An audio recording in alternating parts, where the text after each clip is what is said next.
And they're going to bring Max Ruckman in, and he will go in for Joby Ramos as head coach Charlie Wade just trying to find something out of that setter position. Hawaii struggling tonight.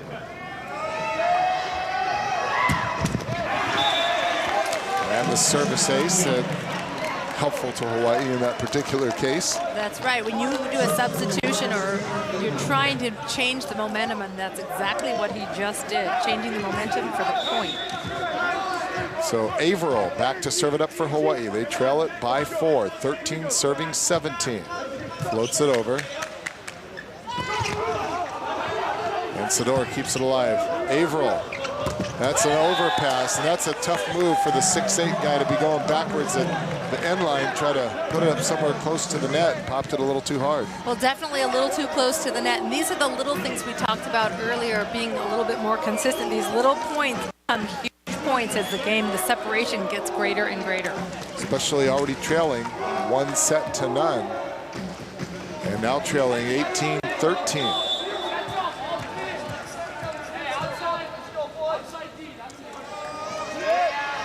LeBrock, good serve off the tape. Sarkovic keeps it alive, and then J.P. Marks goes cross court with a big-time swing. J.P. Marks not as offensively involved as we'd like to see him thus far. He's had 6 attempts. This is his 3rd kill. Hitting past 3 CSUN blockers. J.P. got the first kill of the night for the Warriors, and it took him up until now to get his 3rd. Not a good swing, not great contact, but Drew Staker put it in the proper spot on the floor. And the advantage back up to 5, matching the biggest lead of the game for Northridge.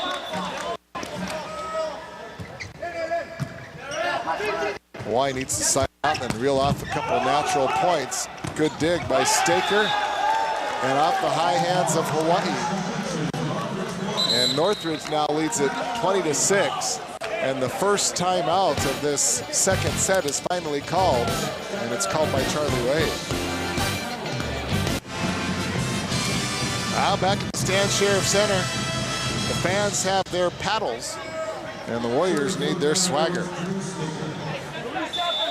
Down 20-14 here in the 2nd set after already dropping the first frame. And Sador rips that one cross court for the kill. Sador with some serious authority on that ball. Nice timeout by Coach Charlie Wade, re-energizing his squad. But they need some serious natural points right here. J.P. Marks, good server. A near ace, in fact, he gets the ace. And that's exactly what this team needs right now, is they need to put pressure on Cal State University Northridge with their serving. Right after Charlie Condren, the libero. Condren moved about 3 steps up closer toward the net. And he goes the other way. Overpass, and Hawaii takes advantage of it. So again, credit the serve of J.P. Marks, and a timeout now called by Jeff Campbell as Hawaii comes out and reels off a couple quick ones. Exactly what they needed.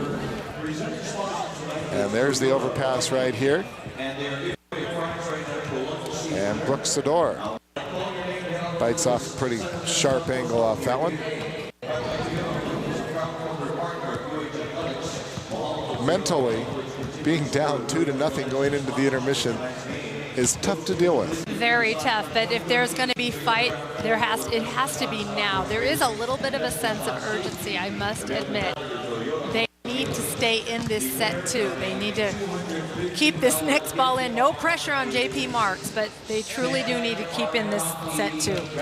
And even if you ultimately lose it, at least lose it battling hard and gutting it out. Don't just roll over, and at least they've already shown that they're fighting hard. They got to get the momentum going now. There is that sense of urgency, and again, their season truly is depending on these next few matches. Well, let's take a look inside the numbers presented by Burger King here in Hawaii. And the number is 93. And talk about an even match. We mentioned last night's the final two set scores, 26-24, 25-23. Couldn't get any closer. Well, there you go. 93 points scored by each team in Friday's four-setter. And that's truly when it comes down to those little things, those service aces versus service errors, or a call in or a call out. Both teams scoring 93 points. To me, that means you're even. So JP Marks, let's see if he can maintain that rhythm after the timeout call by Jeff Campbell. Hawaii still needs 3 more points to get even. Another good serve, another overpass, and yeah, reaching over the net. Or a net violation. Nope, it's a net violation on Hawaii. Davis Holt being aggressive up at the front, tried to take a swing at that ball and just missed the ball and caught the top of the tape. Too bad, too, because there's a good serve, and I don't know that that ball would have really been cleanly handled by Northridge. Instead, we go back up by 4. Baker on serve, and that one is out. Up into the band section.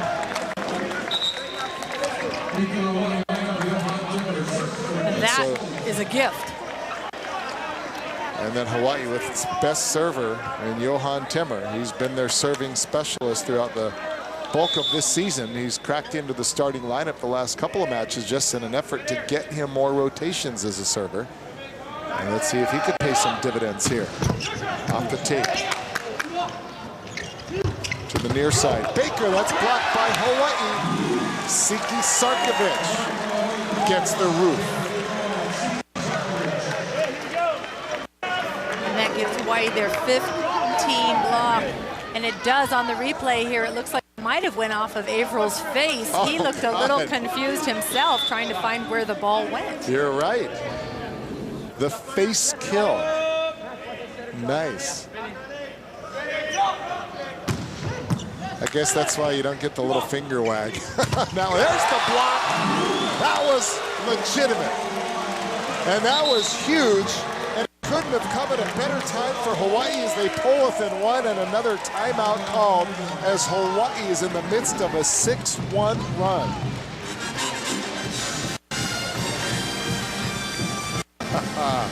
You love it, huh?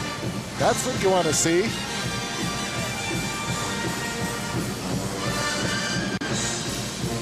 And that's why you want to get all 3 blockers in the front court up, because you're taking so much space. Ziki squeezing in on that critical block. That's 6 blocks for the Warriors right now. 2 plays ago, they had 4 blocks. You know, the feeling of Hawaii, the coaches and the players Friday night was, you know what? We played like CRAP, and yet we were right there down to the wire in the final 2 sets. If we would have only played average, we would have won. Well, they're playing above average, at least out of the last 6 points, and they need to maintain it.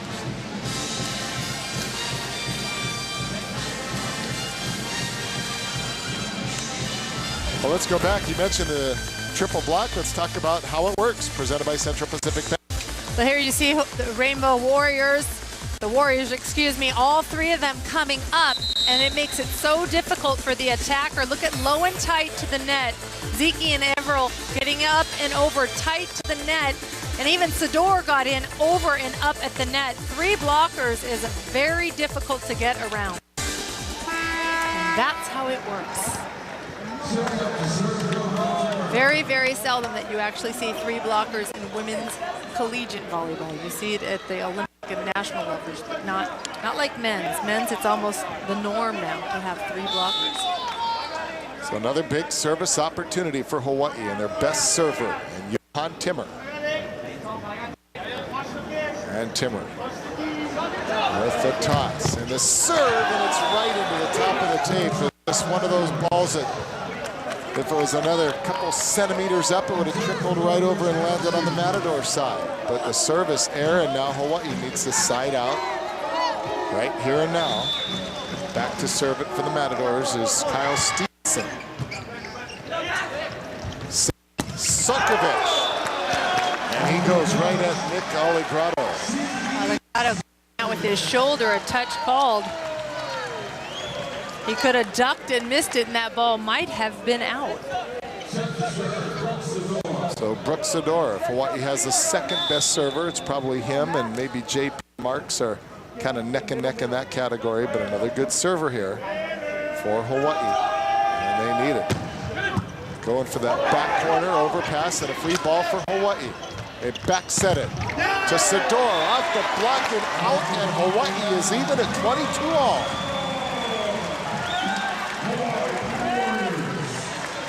Third tie of this second set. So Hawaii has done its job. It has come all the way back.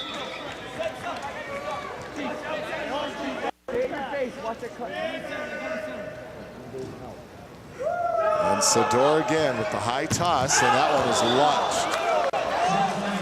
Hawaii's last lead in this set was at 4-2. And that time you could just see Sadori threw it a little bit higher, and that only adds to the degree of difficulty. Yeah, he got a little bit under that ball, but that's when he's got to take something off. But back the other way, the knuckleball. Put up, Siki trying to put it down. Chasing it back there is Baker.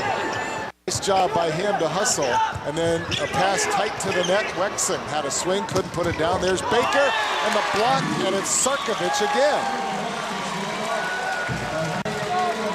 Boy, Max Wexing had an easy swing on an overpass, was unable to put it down. And Hawaii gets the block in the end to tie it up again at 24. So Hawaii trying to take its first lead since the 4-2 mark.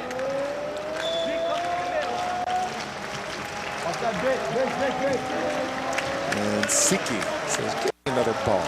I like the feel of that one.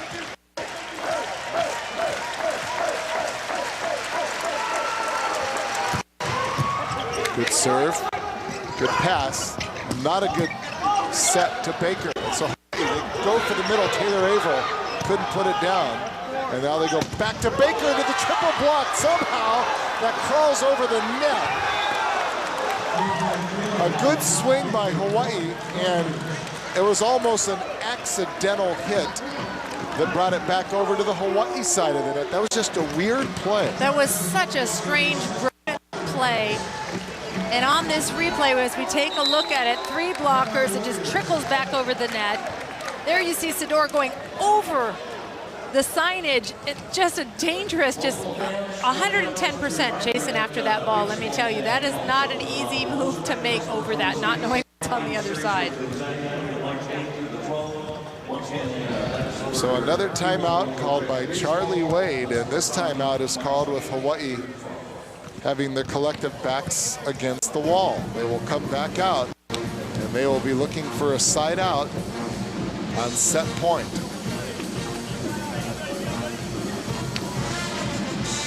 Very reminiscent of those 3rd and 4th sets last night.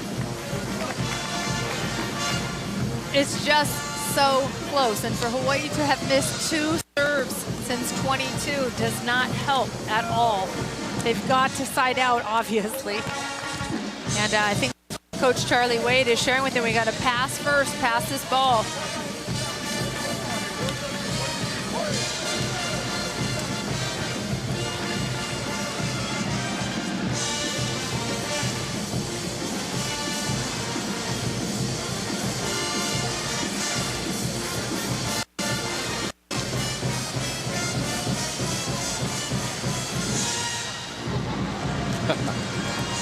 Little cutie. And there's the future.